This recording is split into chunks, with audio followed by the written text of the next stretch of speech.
Hey there, spooky friends, and welcome to another episode of Scaryish. It's been a while. Hello. Hello. I'm Robin Grace. This is Adam Diaz. Woo. There's a puppy sleeping. I can't woo too loud. Oh, is she with you? No, she's in the room directly next to this one, though, so. Oh, okay. Today, I have a themed topic broken up into, like, 2 topics. And they're gonna be surrounding the concept or the theme of true crime, but it's gonna be that's a really like loose concept. Like that's about as far out as you can zoom on that lens. But it's like killers that are a mix of fact and fiction. Okay.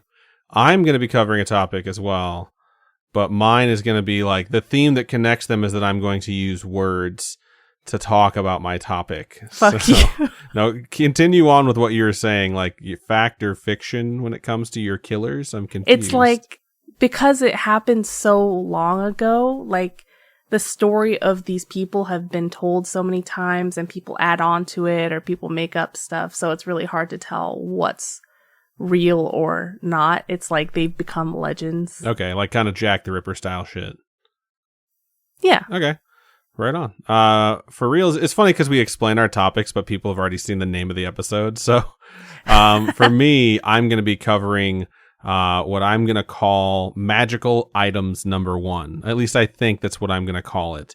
Because I kind of wanted to go over some of those. It just sort of hit me when I was sitting around thinking about topics to do last week. And then there's just, I think there's a good interest. I mean, we're like, true crime, sure, supernatural, definitely. And I think these fall into the realm of that, and we're going to get into it a little bit. But yeah, we didn't do an episode last week because we had our Storytime episode in the can, and we kind of just needed a break after like travel and just a bunch of other shit. This episode's coming up on Wednesday instead of a Tuesday because Robin was traveling on the weekend as well. So, we're just kind of taking it easy with the Tuesday, hopefully Wednesday at the very least release date. So, we let you guys know to expect that. So, pretty good stuff. But what's the last 2 weeks been like for you? You were in Sacramento. You had a con that you were at. So what was that? How was that? Yeah, it was a great con. Super fun. It was awesome. Sacramento is always interesting, but the con is really good. It's definitely one of the best that we go to each year. So shout out to Sacramento. It's fun to hang out with friends and yeah. I didn't get to go this time because like I mentioned at the beginning of the episode, we have this puppy now, and the puppy's staying in Las Vegas with me. And my spooky mom, she's out in Spain/Portugal right now, seeing the world. It's her first vacation in a long fucking time, like years, like maybe even a decade or so. So I'm like, I can't leave the puppy here by itself and just like dump a bunch of food into the cage and be like, figure it out, fucker, and then head to Sacramento. So yeah, I stayed and I've been hanging out with the doggos. So it's been lonely, but it's been fun. But yeah, so the last it's like having a kid where you're like, please don't kill yourself on eating rocks and stuff. Yeah, like if she picks up a rock, I'm like, I think she'll be okay, but she's like picking up like bark from trees that's falling in the backyard, and, like pine needles and shit, and just like, you gotta be kidding me. So it's always an adventure when it comes to such a young pup. She's like almost 4 months. I think she turns 4 months in a couple of days. Anyways, that's just sort of insight into what's been going on with us. So hopefully you didn't mind that. We talked about it before the show, and I think I'm going to start us off. So I guess I can go ahead and dive into that if everyone's ready. Everyone raise your hand wherever you're at if you're ready, and I'll see it. 1, 2, 3, 4. Okay, cool. 4 is enough. We'll get going. So okay. This week, I really wanted to cover something a little different than what we normally do.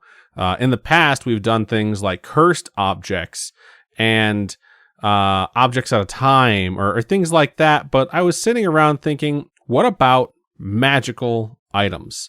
And after I thought about that, I couldn't help but think, what magical items are out there? I can only legitimately think of a couple. When I say those 2 words, magical item or magical object or whatever, only a few things pop to mind, and it's because they're super famous, or it's because they're super famous in my area of the world, as doing the research has made me realize there's probably other things out there that people know about that I don't. And vice versa, they might not know about some of the stuff that I think is super famous. So I thought this was a great topic. And what about the super non-famous ones? Like things that are very notable, but I just don't know about it. I want to get into those as well. So I decided, Adam, you should make this your topic, but in fact, you should probably make this several topics and finish with the big ones. So that's what I'm going to do. So dear listener, I present to you magical items number 1. So like I said, I'm going to do this for a few weeks, actually. I think I'm going to start with obscure, lesser-known objects, at least to me, and then move up to more known, famous ones, and finish with like the biggest ones in the last episode. I think I'm going to do this for 3 weeks. I think I'm going to do this for the last 3 weeks of September. So if you're wondering what I mean by the big ones, the ones Indiana Jones went after, you know? So the last one I'm going to cover is almost certainly going to be the Holy Grail. Nice, nice. That might get a bit dicey, though. Like, maybe I'll just read a chapter from Da Vinci Code, since that was, like, the least controversial book of all time. Freaking love Da Vinci Code, too. I love all these things. So, now you might be excited for, like, the next topics I'm going to cover, because I just said I'm going to start out with, like, the lesser-known ones, and I'm not going to hit, like, Ark of the Covenant, Spear of Destiny, you know. Damn. These are some heavy hitters. Seriously, they are. They absolutely are. The thing that I also want to mention, too, and I'm going off script here a little bit, is they're all very tied to religion. Magical items always seem to be tied to religion one way or the other, which would make sense. They would be viewed as like from the gods if like something existed. Say magic is fucking real.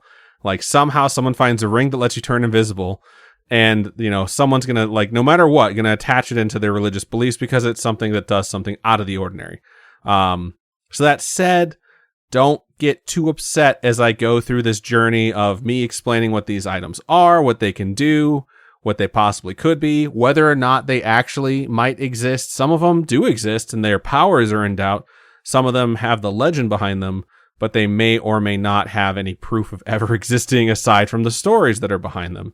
So what I'm really trying to say is don't fucking at me if you're one of the true believers who is like, I know this is the case with zero proof. Like, cool, I'm happy for you. Leave me be. So I'm going to dive in here, though. The first thing I want to cover is something called, I think I'm going to say this right, the Cintamani Stone. Cintamani. It's said to be a gem or a jewel that is green in color. So you can just kind of picture like something that if you put your, you know, if you put your middle fingers and your thumbs together and make a circle, slightly smaller than that. You know, just a little bit smaller. Depends on how big your hands are. It really does. Like, you know, I have, you know, fairly meaty hands for tiny-handed people out there. It's probably about accurate. But that's about as big as it's supposed to be from what I understand.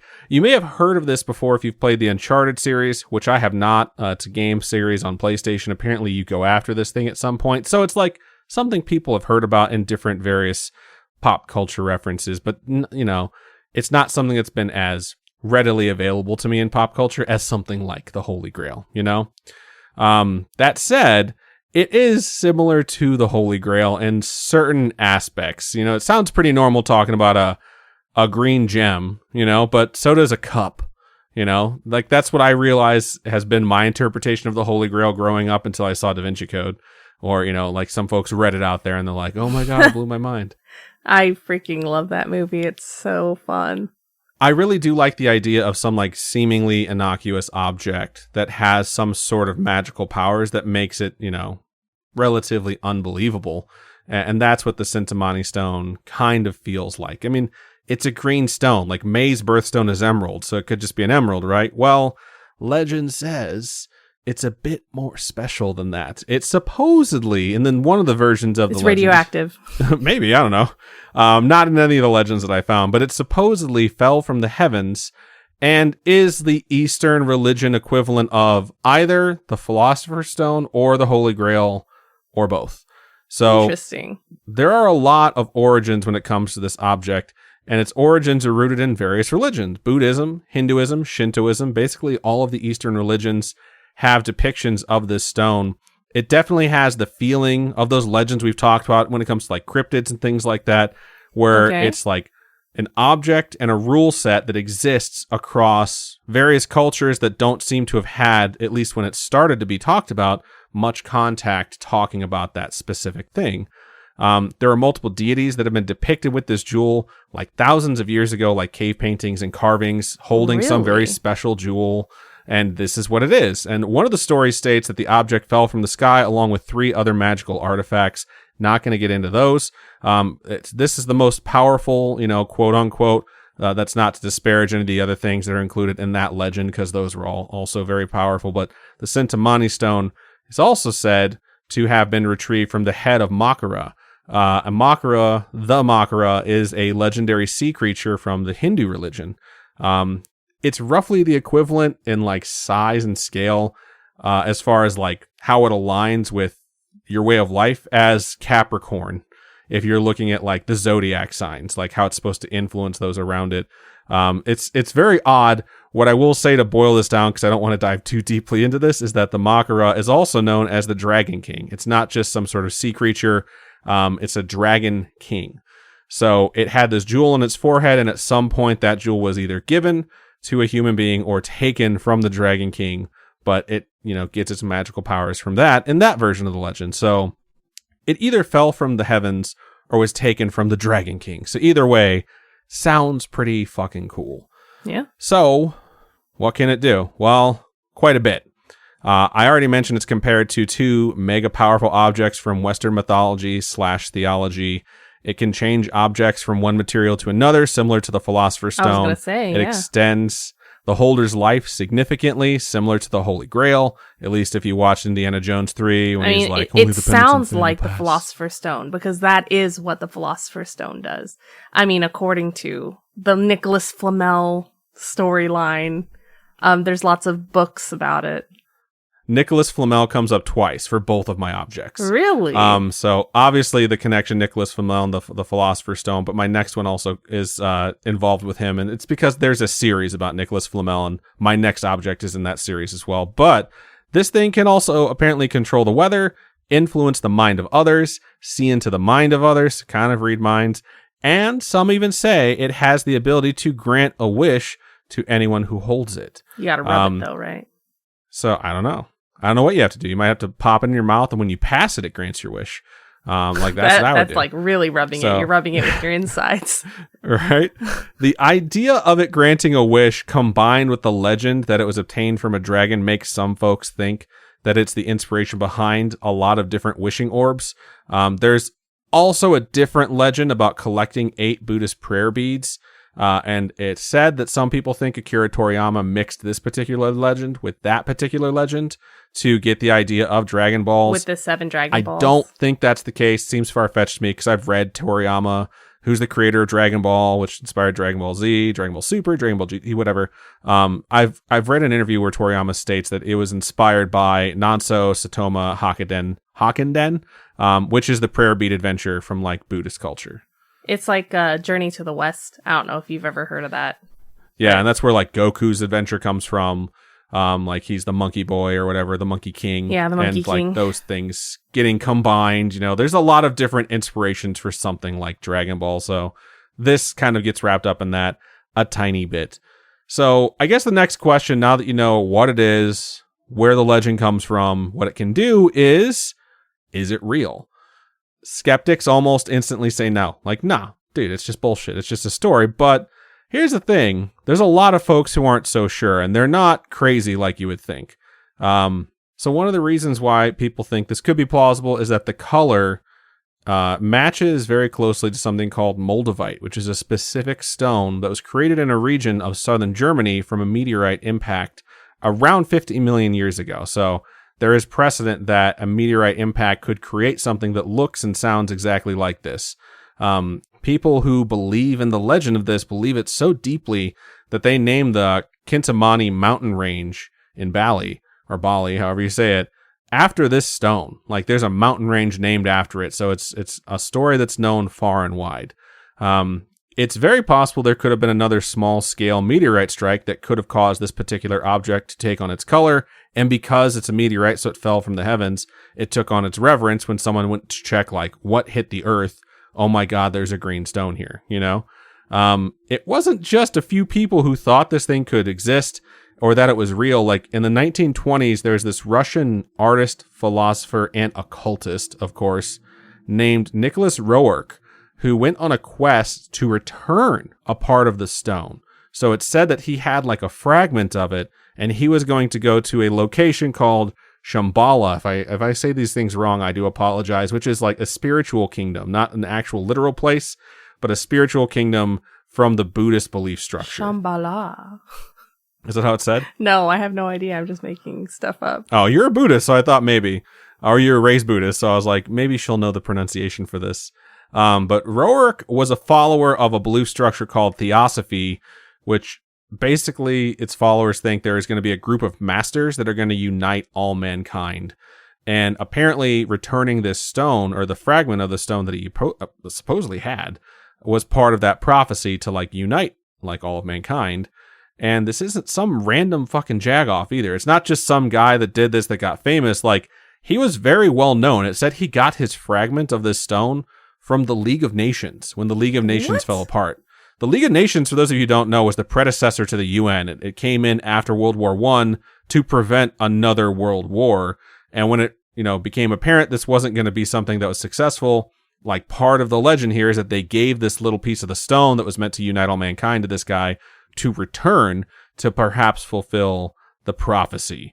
And the prophecy has been fulfilled.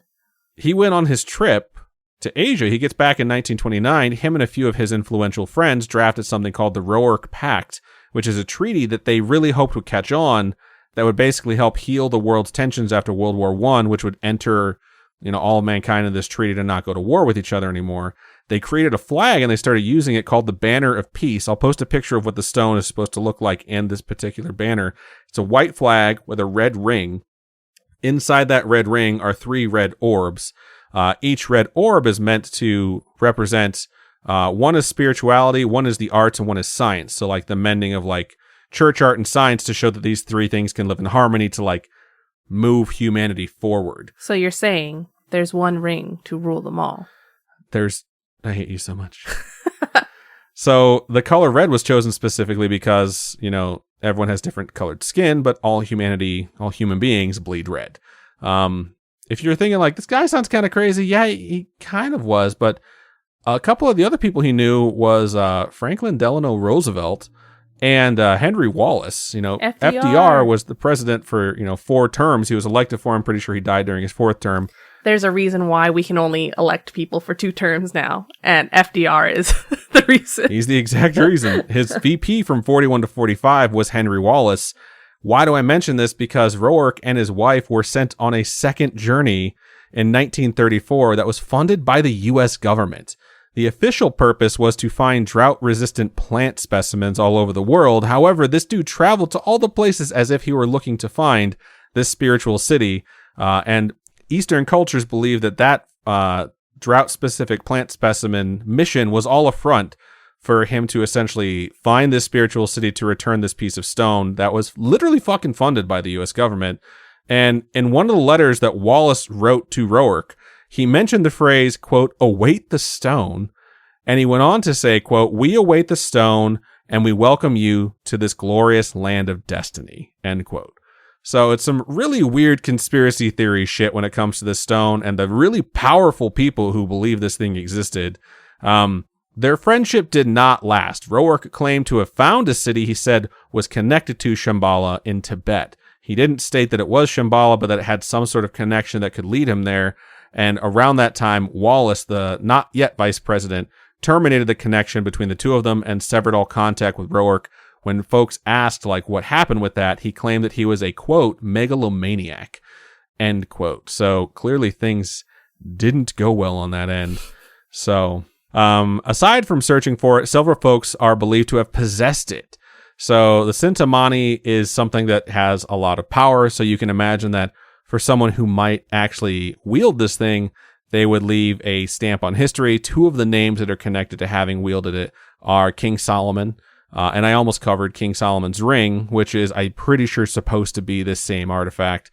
And Alexander the Great, who, conquered the known world to him at the time, which is disputed in history. But still one of, like, the, they call it greatest, but realistically, like, one of the most successful conquerors in the history of, mankind. So those are 2 pretty big heavy hitters to be named alongside this stone. There are some that believe that the Sintamani stone is actually the Philosopher's Stone, that someone in the West gained possession of this thing, gave it a different name, and because of what it could do, It still has very similar properties, just with a different title. Some folks say the same exact thing regarding what the Holy Grail actually is. There's all this mystery surrounding like whether it was a cup, whether it was something else. And the Sintamani stone is mentioned in that conversation as well, which would mean that it's rooted in Christianity as well, which makes like the fourth major religion that it's touched on. We'll cover that a little bit more when we get into the Grail, which will probably be the final thing I cover because there's a lot of shit when it comes to the Grail. But the Sintamani stone is something I've never fucking heard of. And it has like such deep roots in religion and in like the politics post World War I, pre World War II. And as we all know, like Hitler was pretty crazy with that occult shit. So I'm wondering if there's some stuff out there that shows that he was trying to recover it too. It would not shock me if I found some stuff like that in the future. So if I do, I'll definitely have to revisit this particular thing. So that's my first one. I mean, it sounds like you have a whole lineup of possible topics now with all these interesting magical artifacts that I never thought of before. It's pretty fascinating.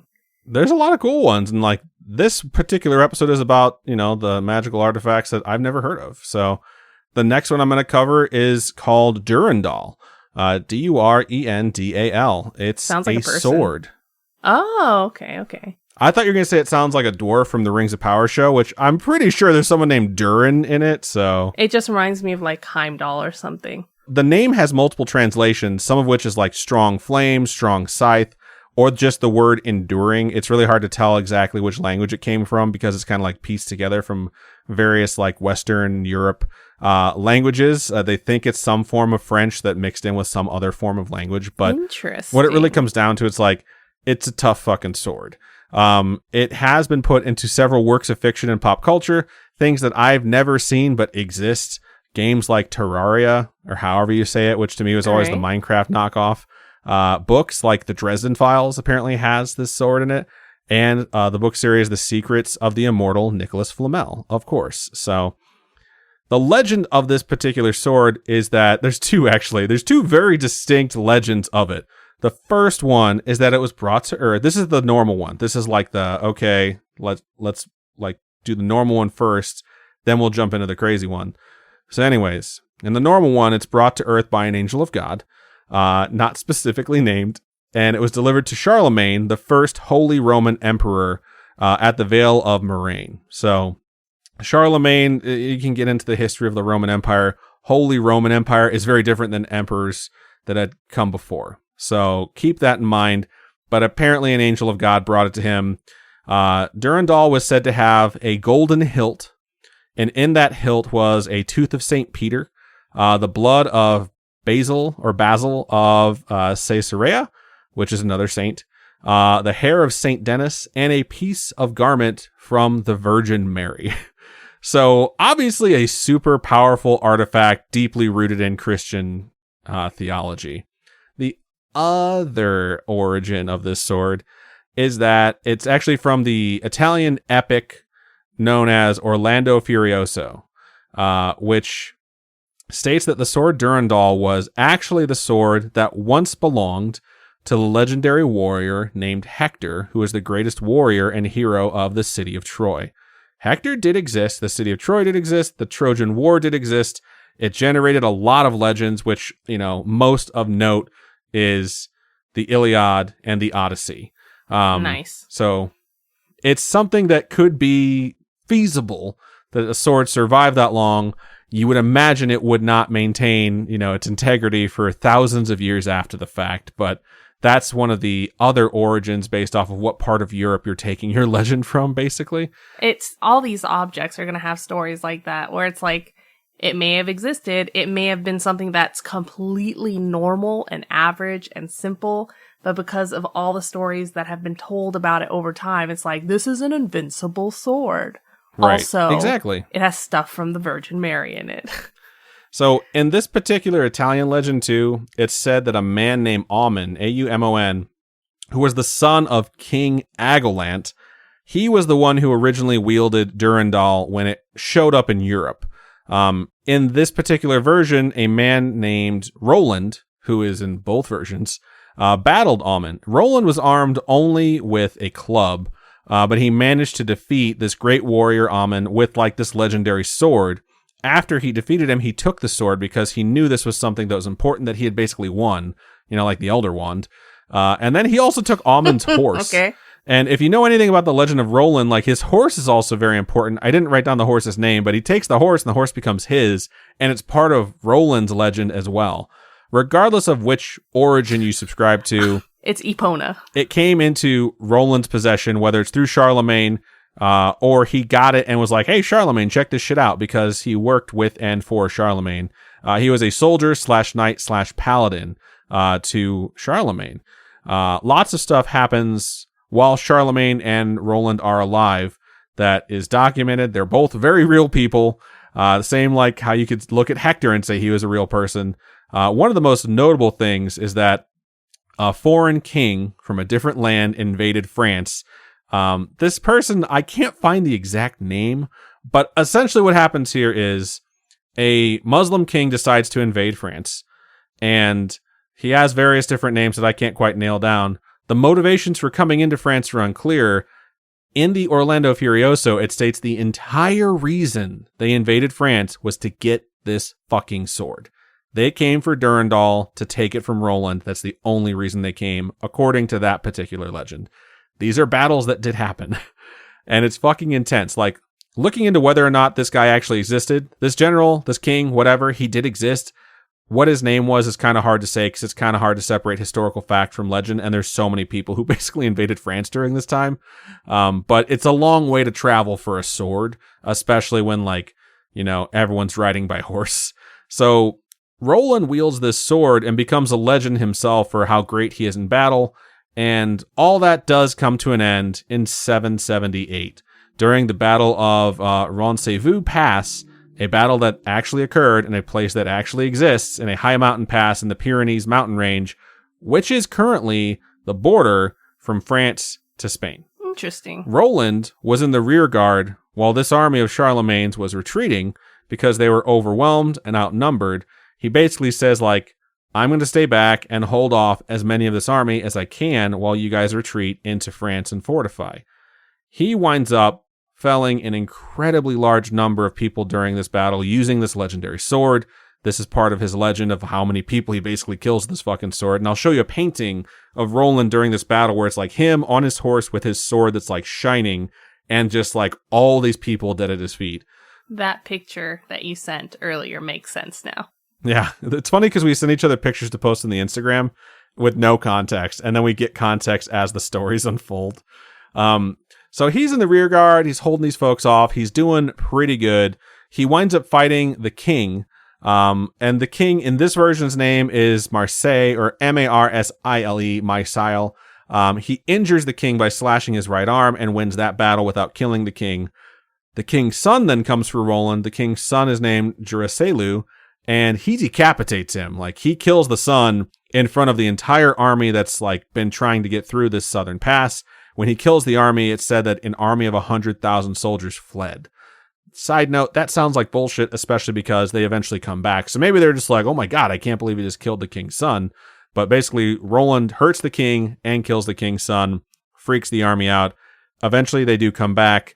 And obviously they don't flee because despite the fact that he was this amazing warrior of legend, you can only hold off an army of 100,000 for so long. So he knows he's about to be overwhelmed. The end of his story also has a few different versions. One is that he knows he's going to be overwhelmed, so he decides that they can't hold this sword because it's too powerful. He tries to smash it on a block of marble, and all it does is cut the block of marble in half. The sword takes no damage. Wow. His fighting then continues, and he does become overwhelmed. He slays his foes, but becomes mortally wounded. So he takes out his Oliphant, which is a horn that's been carved from an elephant's tusk. Named Timothy. Yeah. He sounds it. He blows it, because who wouldn't blow Timothy Oliphant, obviously. And he does that to let Charlemagne and his soldiers know, like, hey, I'm fucked. Like, I've officially lost, but I'm still alive to warn you that they're going to come through. There's two things that are said to have happened after that. One is that he finds someplace basically to die, and he lays on the sword and he lays on his horn, because apparently his horn is also a mystical artifact of some sort that I haven't investigated yet, but we'll see if I put that into a future episode. And he dies. The other version is that he decides that he's going to flee to try and keep them from getting the sword, to try and find somewhere where he can hide it.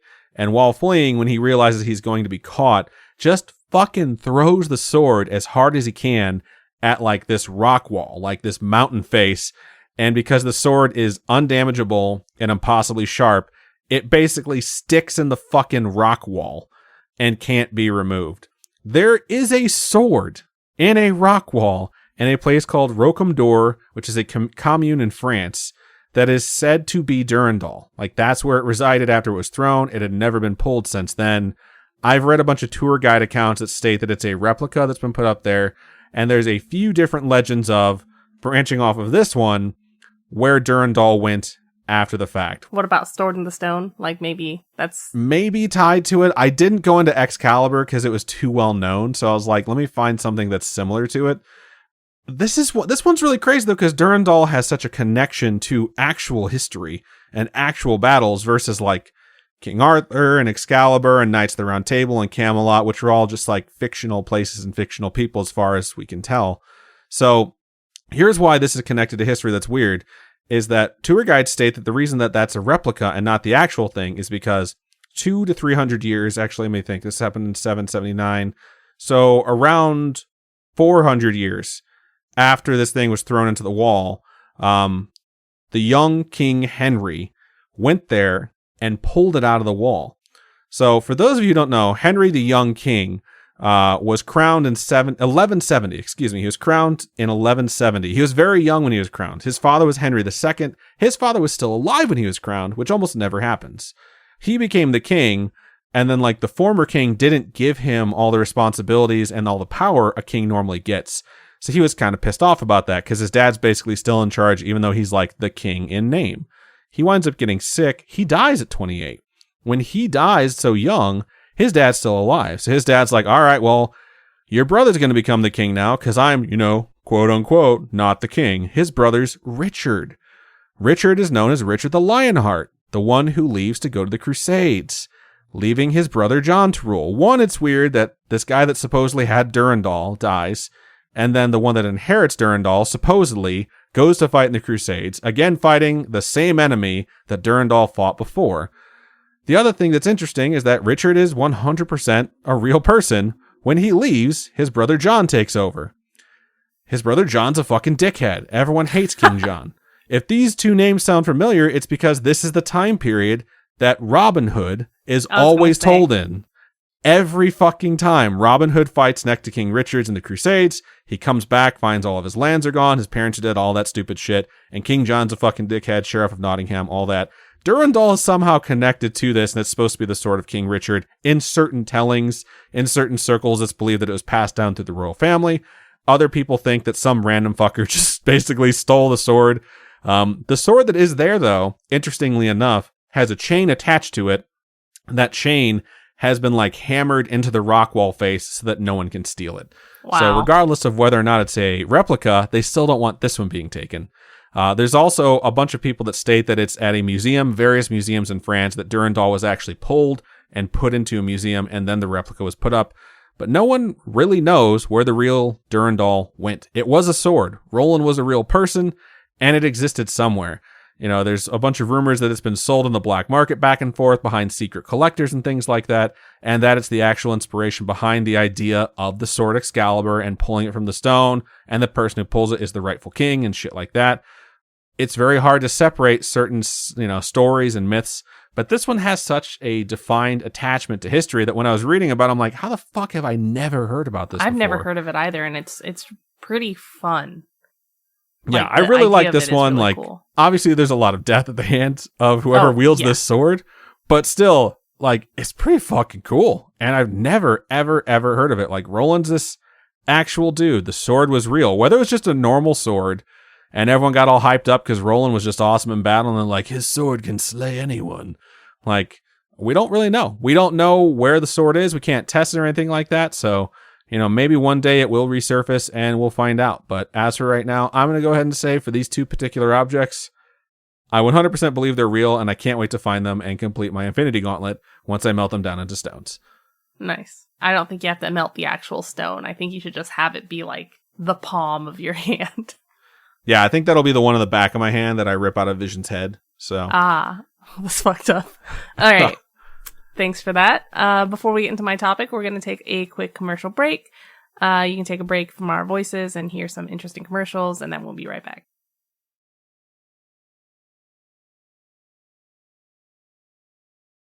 All right. Hopefully you folks enjoyed those commercials. Welcome back. This week, my topics are going to be kind of like Adam's, where it's stuff that it's two topics I'm going to do, two people, and they're people that kind of toe the line between fact and fiction because they existed, but whether their stories are real or not, is a different thing. I'm curious, based off of that criteria, what you think we should name your topic for this episode. I don't know. It's like, I don't think we can name it like true crime, fact, and fiction. It's like these two guys who supposedly killed people in like the 1500s. Well, how about this? Since we're not quite sure what to name your topic, I'm going to let you tell your story. I'll shut the fuck up. And then at the end, we'll think of a name for your topic. Okay. So these two people I'm going to talk about kind of toe the line between fact and fiction, where they existed and they were told stories about, or stories were told about them for so long that things have been added on and it's just grown and they've kind of become these legends. And there are so many tales that have been shared by folklore, word of mouth type stories. Parts of them are true. These individuals, they did exist. That being said, because they existed so long ago, there isn't enough information that says everything is accurate and definitive. It's just so long ago that it could be anything. History is kind of weird that way. Some things got recorded, where or that we can test and find out for sure. But then there's some things that we'll never, ever, ever know. And it's all going to be a guessing game or storytelling or just assuming what you want. Kind of like Napoleon Bonaparte, where everyone was like, he's short, y'all. He was only like 5 feet tall. But in actuality, now it's been argued that he was probably like 5'6", like a normal average guy height at the time. Out of curiosity, when that came up yesterday, who was the one person in conversation who knew exactly what Napoleon Bonaparte's height was? You. Yay! Credit. Thank you. I was very impressed that I actually remember that. And I remember it because I've covered him before. So people have talked about how short he was for so long that everyone just assumes he was a tiny man, but he was pretty average. I mean, the fact that people use the term Napoleon complex for people that have an attitude because they're short is just a testament to how this storytelling and how this lore and how these legends kind of grow. It's an insult that will never die on his name. It's so fucking rude. I mean, he was kind of a piece of shit, but still. But yeah, so these people are kind of the same way, where they're like a mix of fact and fiction. So the first one I'm going to tell you about is this guy named Bjorn Peterson. And he is supposedly the only known serial killer in the history of Iceland. And I had never heard of this person. My mind was blown that when I read that, I was like, there's only been one serial killer in the entirety of Iceland. Right. But then, what is Iceland doing right that everyone else can emulate? Again, we're towing the line of fact and fiction. Is it true? I don't know. But this guy dates back to the 1500s. So there's a lot of time between then and now, to add a bit of extra, sparkles to his exploits. Like, what's a serial killer without sparkles, after all? People have added on to him to make him a little bit more memorable and just this legend from Iceland. And Bjorn Peterson, he's also known as Axlar Bjorn, which was a nickname, or people called him simply Axlar. But he was born the youngest of 3 to a couple of farmers. So if you know anything about Iceland and Greenland, Iceland is green. Greenland is ice. And I never really paid attention to the map before, but if you look at the map, Iceland is like tiny, tiny, tiny compared to Greenland, which is fucking huge. And it's just big old chunk of ice that's labeled Greenland, and then a tiny little like island country named Iceland. It's just crazy. I love that it's one of the oldest lies that I know of. And it still sticks, like, no one changes the name of a country. You're not going to change it. Just some fucking guy found a really nice place, didn't want anyone to go there, and was like, yeah, that place has nothing but ice. It's called Iceland. You should go to Greenland. And, like, everyone went to Greenland, like, if this place is called Greenland, Iceland must be a shithole, and they decided not to go. Like, it's so fucking funny to me. To this day, it still says the same thing. And I've seen pictures of Iceland, and it is gorgeous. I don't think I'd ever actually go myself, but it looks so pretty. It's insane. That's sad. I would totally go. I think Iceland is one of the places I would love to visit. Really? Yeah. I'll meet gorgeous. you back in Ireland. You can go to Iceland. I'll meet you back in Ireland when you're done. Okay. All right.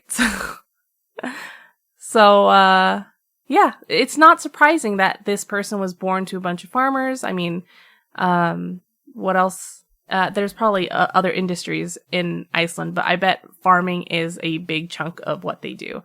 At least in the 1500s. They did not make boats like steel ships and stuff, I'm sure. But yeah, it's understandable that in his early life, he was recruited into the family business. So he started gaining farming experience, just learning skills of the trade. When he's 15, he goes off to help a rich neighbor on their farm. Ormur is the neighbor's name. And he takes Bjorn in as an employee and pays him with room and board. So Bjorn works for him. He gives him a place to stay, feeds him, all that fun stuff. Bjorn stays on for years, even up until the point where he dies. The owner of the farm dies. From natural causes, not murder, not yet, that we know of anyway. Supposedly, he died of natural causes. And he leaves his estate to his son, Gudmundur. And during his time there, these two guys, Bjorn and Gudmundur, they become friends. So much so that he gifts Bjorn a farm of his own called Oksel.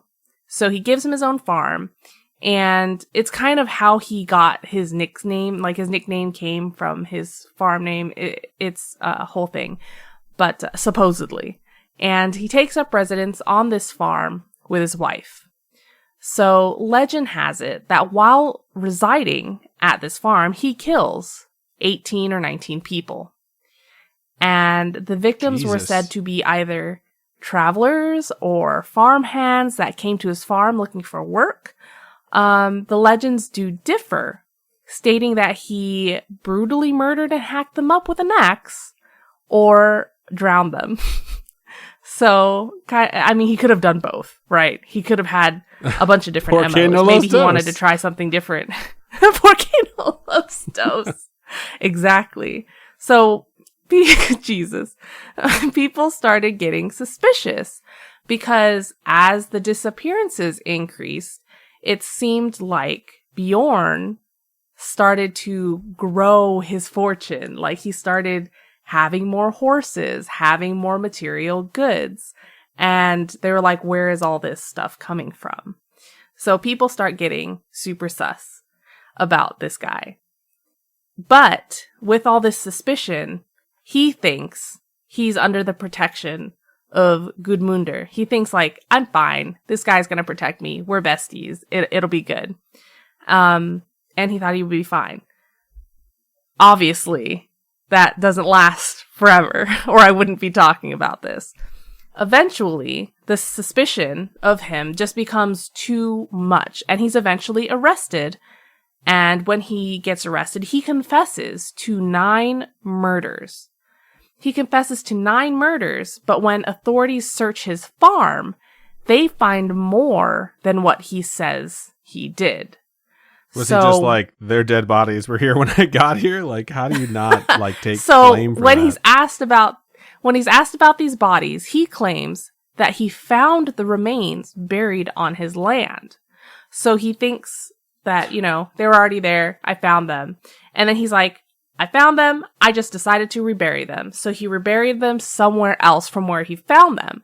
Decided not to tell the authorities, not to bring them to a local cemetery, nothing. Both very sketchy actions. Understandably, authorities were like, well, this sounds like a bunch of lies. And so Bjorn is sentenced to die by hanging, followed by breaking on the wheel. So, fuck. If you like, I get it. He's a piece of shit, but Jesus Christ, I forget executions used to be so fucking brutal. Yeah, so breaking on the wheel is a form of torture execution where a criminal has his bones broken. Like they put him on a wheel and they pretty much like break a person. And it usually starts at the legs, then they go up to the arms, and then it's like a whole thing. After his death, his body is dismembered, and each piece was put on a stake. His pregnant wife at the time is forced to watch the entire execution. His wife was also accused of assisting the whole murder spree thing. And it escalates further to her, like, having actually committed murders herself. So it kind of like, because of him, she gets blamed, things start to build up, she gets sentenced to death. Lucky for her, she's pregnant. So because she's pregnant, they don't ever actually kill her. So she has a son, and their son is named Sven, and he grows up in what I can only assume as not the best of environments. You know, his dad got freaking hung for murdering a bunch of people. And I'm sure his mom is struggling to survive because she has this stigma on top of her, about being a murderer. So he grows up into a vagrant and a criminal himself. And he himself is eventually hanged for committing rape in 1648. Wow. He has a son. Obviously before he dies, not after. That'd be fucking weird. But he has a son named Gisli. I don't know how to pronounce that. Gisli. But his son also... There are absolutely no jokes to be had there. Damn it. So his son also grows up to become a criminal and is also eventually executed, which is so unfortunate. It's like, it's a line of unfortunate circumstances, and it just doesn't build these kids up for success. It's just like, so sad, you know? Their dad, maybe a murderer, maybe not, but he gets executed. Mom struggles, has a son. He turns into a criminal, gets executed. His son turns into a criminal, gets executed. It's just so sad. But there are lots of legends that were written about Bjorn and who he supposedly was. These legends were written all after his execution. So all these legends are written 250, 300 years after his execution. So who knows, you know, how much of it is real, how much of it is just legend, storytelling. But it's the story of his life has kind of been intermixed with these tales of legends and lore. And maybe the body count has just shot up because people were like, bruh, this guy killed a buttload of people. But as with many legends, people change the way the story is told, and we don't really know why he did the things he did, or what exactly he did, or how many he did in. And all the things that led up to his arrest, it's all different on who tells this. It's dependent on who tells the story. So it's kind of cool. I've never heard of this guy before, The only serial killer in Iceland. I mean, it's fascinating and tragic all at once. And not just the normal true crime tragedy, but just like the way it cascades down the family is sad. But like you know. It's so real though, right? Stuff like that happens. It's bizarre. And it makes me not even wonder whether or not he's like the only serial killer because, you know, his story is just fascinating in general. Yeah, absolutely. I agree. The second person I'm going to tell you about is actually from a similar time period as Bjorn. And I had no idea that was going to happen. I was just like, there's so many of these interesting killers from way back in the day. I didn't realize these were going to be like near same time period. It just worked out that way. But what's cool about this guy is that he was he was known as a serial killer, a cannibal, a hermit, and he was also convicted of being a werewolf. Which is absolutely of being a werewolf. Yeah, absolutely fascinating. So you can see how this kind of falls into this theme of towing the line of fact and fiction. Like, how the fuck does this guy get convicted of being a werewolf? So this is the story of Gilles Garnier. And he's from a town in France. He's just outside of the town of Dole in France. And I don't know if it has anything to do with the Dole company. Probably not. It's just a town. I guess no on this one. I don't think they grow pineapples in France. But his story begins with him being an isolated recluse. All the sites and articles that I read, none of them go over like he was born to these types of parents. He was raised this way. It just begins with his isolation. So he chose to live this isolated life and was like the town recluse, supposedly ugly. So rude. But then the idea of ugly is subjective, right? I don't know. It's just really rude for people. It's really rude for people of the town to just be like, he's ugly, he lives by himself over there. Just, you know, he's a weirdo. He eventually gets married and decides to move his wife out to his crudely constructed home that was pretty isolated from the outside world. He, however, was so used to being alone that he struggled to provide for this secondary human being in his life. He was so used to just feeding himself, taking care of himself, and he was struggling to feed her. So their relationship obviously gets strained. They argue.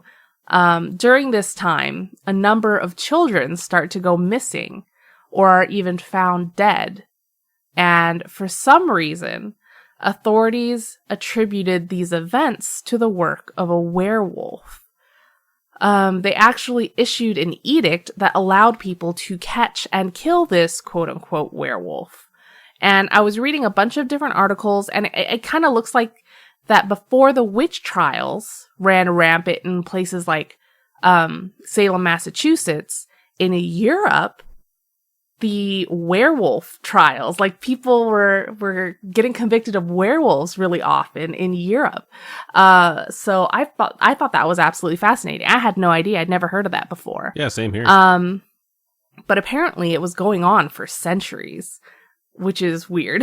But this case started on November 8th in 1573, I think. And it was when a girl was attacked by a wolf. And her screams attracted some nearby locals who saw a wolf standing over this wounded girl when they arrived. And these people claimed to have seen what looked like the hermit in the wolf's features. So they saw this creature. They're like, kind of looks like that hermit dude that lives in town. That fucking werewolf looks like the hermit. Like, that's some really subjective bullshit. So this hermit wasn't initially the suspect, even though people described him as being bushy, unkempt. He walked with a stoop, like he's kind of stooped over when he walked around. But all those things probably didn't help his case. One night, there were a group of people from a neighboring town that came upon what they could see in the light as a wolf. And as they began to get closer and see it clearer, it appeared to be this guy, Garnier, with the body of a dead child. Like, I don't know if he was holding it or he was near it, but he fled, but they chased after him, caught him. And based on what they found or saw, you know, of him being with this dead body, they understandably caught him and thought, you know, this is our werewolf. And I don't necessarily, I kind of think that's weird and sketchy because it's a bunch of people coming up on one guy in the dark, and supposedly he's the monster who has killed all these kids. It could have easily been this group of people having killed this kid and then blamed it on the town weirdo, because of course people are going to be like, well, he's a little off. I would believe that he did that, you know? Yeah, like, show me the most popular person in this town, and I bet you that's the fucking person who actually did it. Yeah, and back in the day, you know, it's a game of he said, she said. There's no polygraph tests, there's no cameras, there's no anything to prove, you know, that he did it or he didn't do it. It's the 1500s. There's nothing. There's no DNA evidence. And that's why in events like this, it's hard to say if any of it is born from fact at all, or if it's just people making stuff up to get away with crime. But eventually, supposedly, this guy confesses to all the murders. So during his trial, he tells of how he, as this werewolf, came to be. And it goes something like this. So he's in the forest. He's hunting one night, trying to find food for him and his wife. While in the forest, he claims that an entity appeared to him. So whether this was a spirit, a monster, a demon, or what's known is that this entity offered him an ointment that would allow him to turn into a wolf to help ease his hunt. So he confesses to having stalked and murdered at least 4 children, ranging the age from 9 to 12. And according to his confession, the first of these was October of 1572. So that's way before, you know, the November, what was it, November 8th? So I don't know. It's really hard to know all the details with everything. But he claims to have followed this girl and hunted her for food, killing her in a vineyard, just outside of the town of Dole. So he claims that he fed on her and then fed parts to his wife. Like, he took parts back to his wife to feed her. And this was kind of his way to provide for the two of them with food. And he did the same weeks later, hunting, but not succeeding in the kill. He claws and bites at this other girl in his werewolf form. But the attack is interrupted, but she ends up succumbing to her injuries days later. Garnier supposedly did this on multiple occasions, all in the name of providing for he and his wife. Supposedly, one of these attacks had him ripping one of his victims in half. Jesus Christ, dude. I don't know, man. If you're a wolf, I could see how you could do that, but as a human being, there's no way without tools. But then again, if you think about it, maybe you could just cut someone in half and there's no investigation to be like, the way this is broken looks like a saw did this, you know? It's like, holy crap, this person's cut in half. I don't know. But I just feel bad for his wife. Like, if he really did kill people for this purpose, regardless of whether in wolf form or not, I bet he really did feed it to her. Like, if he actually fed this stuff to her, and the whole time she probably has no idea. Yeah, like the whole werewolf thing notwithstanding, like, you really get the feeling like this person was somehow keeping this other human being alive by feeding them human flesh, which is so gross. Yeah, watch us get demonetized because it's like... Anyway, there were, however, doubts that he could have even committed some of the crimes because... hold on. There were, however, doubts that he could have even committed some of the crimes because some of these crimes happened upwards of 60 kilometers away. So they didn't have cars then. They didn't have really easy ways to travel. It would have taken him absolutely forever to get there. So how could he have possibly done it if it's 60 kilometers away, you know? Unless you're a wolf and then you just run. I was going to say, how fast is a wolf? Yeah, that would be something we should probably look into. He was eventually convicted of, quote, crimes of lycanthropy and witchcraft, end quote, and was burned at the stake on January 18th, 1574. Apparently, even though he was burned at the stake, he wasn't tried by an inquisition or the Inquisition. It was local authorities that did the trial and had all this done to him, which is something that is notable because the Inquisition didn't come in and start doing like witch trials and all that fun stuff till later.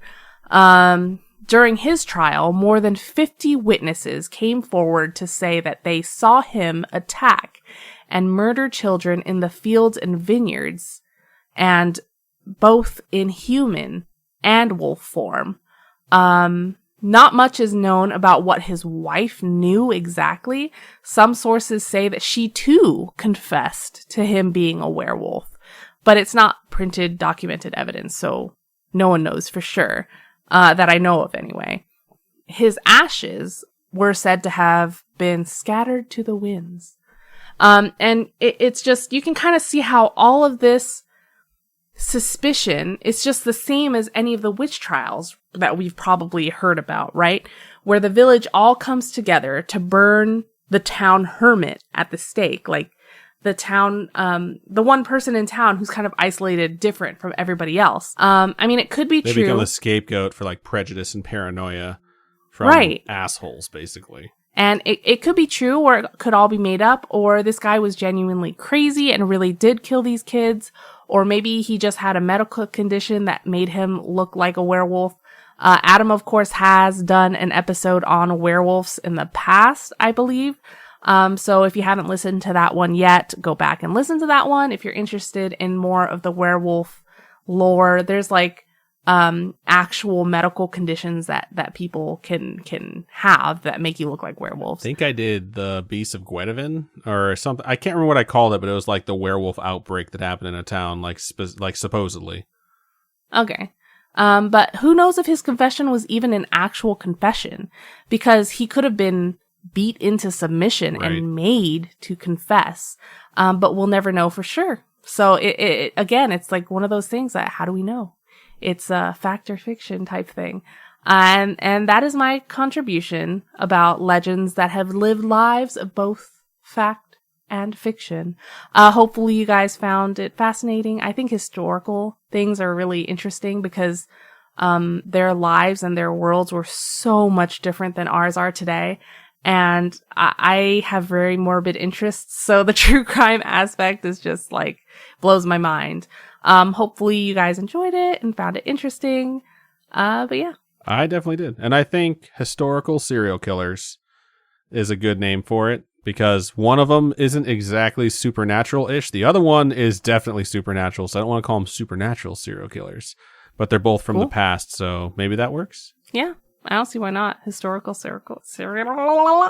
Okay, historical serial it is. All right, good stuff, Robin. Creepy, morbid, super fascinating, which is kind of our wheelhouse. So, but yeah, I think that's everything we have for episode 242. If you have any stories you would like to send to us, doesn't have to be about werewolf serial killers or any of the objects that I covered. However, if you have been to the museum or if you've actually seen the artifact that I covered earlier, the sword, Durandal, I would love to hear about it. That doesn't mean you have to send it, and it doesn't mean your emails have to be about that. It could be supernatural, spiritual, coincidental, paranormal, true crime, extraterrestrial. We would love to hear from you. Share your spooky stories. Share them stories. Email storytime@scaryish.com or go to the website scaryish.com. Click on contact us, fill out that form, and it comes to us directly.